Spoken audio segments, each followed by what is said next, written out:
this word is pronounced height, height. Now, some people might tell you it sounds like height with the hard T sound at the end, but when we're speaking fluently, we don't actually pronounce that T sound.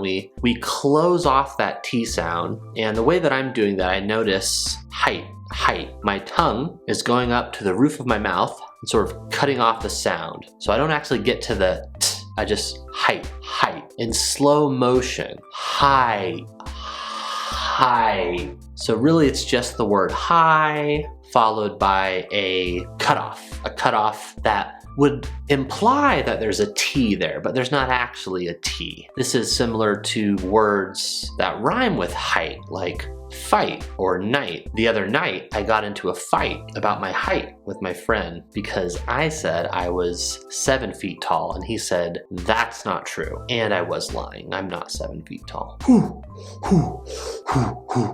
What's your height?